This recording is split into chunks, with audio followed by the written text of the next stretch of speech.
ఇమ్మీడియట్గా incharge minister గారు, సంబంధిత అధికారులు, మున్సిపల్ అండ్ ఇరిగేషన్ మినిస్టర్, ఈ మున్సిపల్ అండ్ ఇరిగేషన్ అధికారులు కూర్చొని కాంప్రహెన్సివ్గా హన్మకొండ అండ్ వరంగల్ మొత్తానికి మీరు కాంప్రహెన్సివ్ ప్లాన్ చేసుకోవాలి. Warangal outer ring road inside ఏదైతుందో, కోర్ అర్బన్ వరంగల్ ఏదైతుందో, కోర్ అర్బన్ వరంగల్కి మీరు అండర్ గ్రౌండ్ డ్రైనేజ్ విషయంలో కానీ, రోడ్ల విషయంలో కానీ, మిగతా డెవలప్మెంటల్ ఇష్యూస్లో కంప్లీట్గా కాంప్రహెన్సివ్ ప్రణాళిక చేసుకోవాల్సింది. దీంట్లో భాగంగానే స్మార్ట్ సిటీలో మీకు కొన్ని నిధులు వచ్చినాయి.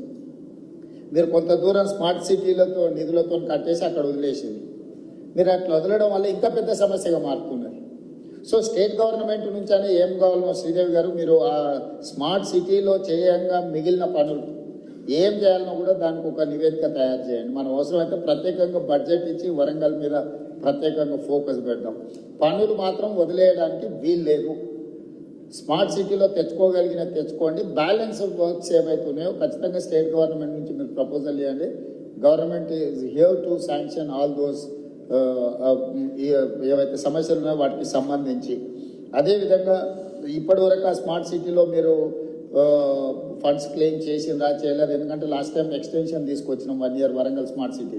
ఇప్పుడు దానికి సంబంధించి కూడా మీరు ఏమేమి చేయాలనుకుంటున్నారో వాటన్నిటిని కూడా మీరు ఖచ్చితంగా ఎంబడే టేకప్ చేయాలి.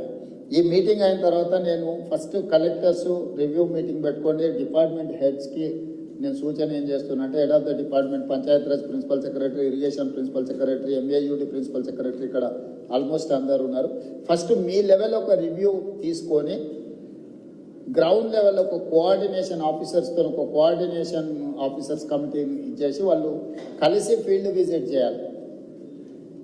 కలెక్టర్లను కూడా అందులో భాగం చేసి కలెక్టర్ల ద్వారా నివేదికలు తయారు చేస్తే మనం ఏం ఫండ్స్ ఇవ్వడానికి ఉంటుందో మనకు స్పష్టత వస్తుంది. మీరు ఒక నివేదిక తయారు చేసుకున్నాక ఏ జిల్లాకు ఆ జిల్లా, ఫర్ ఎగ్జాంపుల్ వరంగల్ జిల్లా, ఉమ్మడి వరంగల్ జిల్లా ఇన్ఛార్జ్ మంత్రి గారు ప్రజాప్రతినిధుల అధికారులతో ఇమ్మీడియట్గా రివ్యూ తీసుకొని ఆ నివేదికలు తయారు చేస్తే గవర్నమెంట్ ఆఫ్ ఇండియా నుంచి ఫండ్స్ ఎట్లా తెచ్చుకోవాలా, స్టేట్ గవర్నమెంట్ నుంచి ఏం ఫండ్స్ ఇవ్వాలనేది రెండింటి మీద కూడా మేము క్లారిటీ ఇచ్చి దానికి కావాల్సిన నిధులు మంజూరు చేసే కార్యక్రమం తీసుకుంటాం.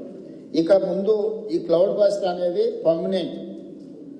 మీరు ఏదో ఈ ఒక్కసారి వచ్చింది దీన్ని టెంపరీగా మీరు అడ్రస్ చేద్దామని అనుకుంటే మీ తప్పు. పోయిన సంవత్సరం వచ్చింది, ఈ సంవత్సరం వచ్చింది.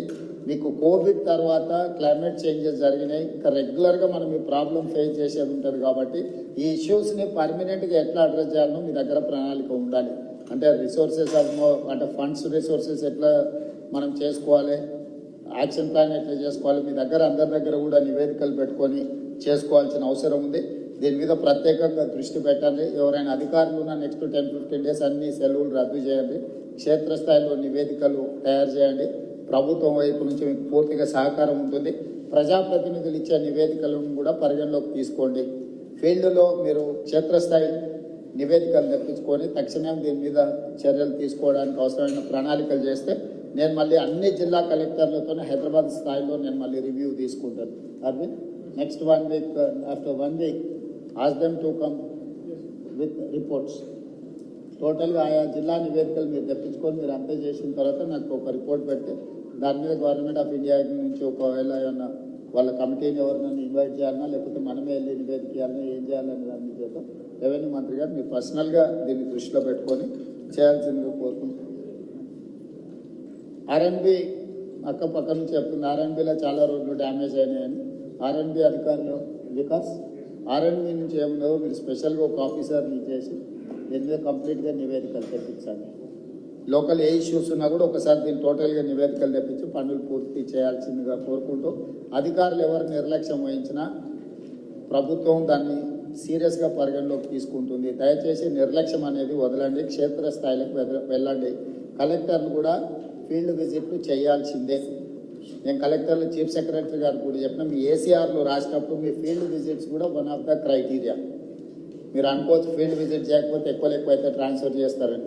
ట్రాన్స్ఫర్ చేయకుండా మీ వార్షిక నివేదికలలో కూడా మీరు ఎన్నిసార్లు ఫీల్డ్ విజిట్ చేశారు, ఎక్కడెక్కడికి వెళ్ళి, ఎడ్యుకేషనల్ ఇన్స్టిట్యూట్స్ ఎన్ని చేశారు, డిజాస్టర్లో ఎన్ని అడ్రస్ చేశారు, అన్నిటిని కలిపి దాన్ని కూడా ఒక బెంచ్ మార్క్గా ప్రభుత్వం పరిగణిస్తుంది. దయచేసి ఈ అంశాలను అన్నిటిని కూడా దృష్టిలో పెట్టుకొని ఇప్పటివరకు బాగా పనిచేసిన అధికారులను అభినందిస్తూ, బాగా పనిచేయాల్సిన అధికారులకు సూచనలు చేస్తూ భవిష్యత్ కార్యాచరణని సిద్ధం చేసుకోండి అని తెలియజేస్తూ మీ అందరి దగ్గర సెలవు తీసుకుంటున్నా. ధన్యవాదాలు.